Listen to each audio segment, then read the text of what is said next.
Kasaragod Kundamkuzhi government higher secondary സ്കൂളിൽ വിദ്യാർത്ഥിയുടെ കർണപുടം അടിച്ചു തകർത്ത സംഭവത്തിൽ ഹെഡ്മാസ്റ്റർ എം അശോകിനെതിരായ നടപടി വൈകുന്നു.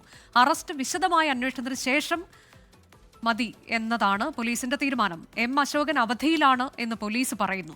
പാഠപുസ്തകത്തിന്റെ ജോലിയുണ്ടെന്നും അവധിയിലല്ല എന്നുമാണ് എം അശോകന്റെ പ്രതികരണം.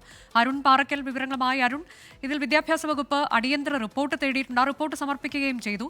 പക്ഷെ എന്തുകൊണ്ടാണ് ഒരു നടപടിയിലേക്ക് പോകാത്തത് എന്ന ചോദ്യമില്ലേ? അദ്ദേഹം എവിടെയാണ് എന്നതിലൊരു അവ്യക്തതയുണ്ടോ?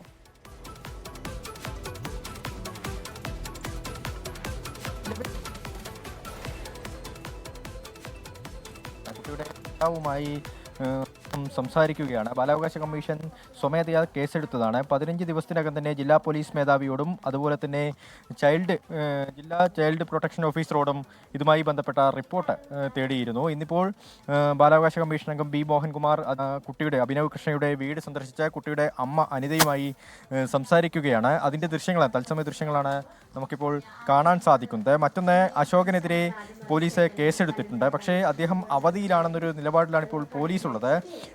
ഹെഡ് മാസ്റ്റർ എം അശോകനുമായി നമ്മൾ സംസാരിച്ചിരുന്നു. ആ ഘട്ടത്തിൽ എം അശോകൻ പറയുന്നത് പാഠപുസ്തക കമ്മിറ്റിയുമായി ബന്ധപ്പെട്ട ചില വർക്കുകൾ ചെയ്തു തീർക്കാനുണ്ട്. സംബന്ധമായ കാര്യങ്ങളിലാണ് സ്കൂളിൽ നിന്ന് മാറിക്കുന്നതെന്നാണ്. എന്തായാലും പോലീസ് ജാമ്യമില്ലാ വകുപ്പ് പ്രകാരമാണ് കേസെടുത്തിരിക്കുന്നത്. മുൻകൂർ ജാമ്യമായി ഇപ്പോൾ നിലവിൽ മുന്നോട്ട് പോകേണ്ട കാര്യമില്ല എന്നാണ് എം അശോകൻ നമ്മൾ സൂചിപ്പിച്ചത്. ഇപ്പോൾ നിലവിൽ ബാലാവകാശ കമ്മീഷൻ കുട്ടിയുടെ വീട്ടിലെത്തി മൊഴിയെടുക്കുകയാണ്. Anuja, Kundamkuzhi government higher secondary സ്കൂളിൽ വിദ്യാർത്ഥിയുടെ കർണപുടം അടിച്ചു തകർത്ത സംഭവത്തിലാണ് ഹെഡ്മാസ്റ്റർ എം അശോകനെതിരെ നടപടി വൈകുന്നു എന്ന വിവരമുള്ളത്. അദ്ദേഹം അവധിയിലാണ് എന്നത് പോലീസ് പറയുമ്പോൾ താൻ അവധിയിലല്ല എന്നതാണ് എം അശോകന്റെ പ്രതികരണം. വിശദമായി അതിൽ പരിശോധിച്ചതിന് ശേഷം മാത്രം നടപടി എന്നുള്ളതാണ് പോലീസിന്റെ തീരുമാനം. നിലവിൽ ബാലാവകാശ കമ്മീഷൻ ഈ വിഷയത്തിൽ അവരുടെ അടുത്ത നടപടികളിലേക്ക് കടക്കുന്നതിന്റെ ഭാഗമായി വസതിയിലെത്തി കുട്ടിയുടെ അമ്മയുടെ മൊഴി രേഖപ്പെടുത്തുകയാണ്.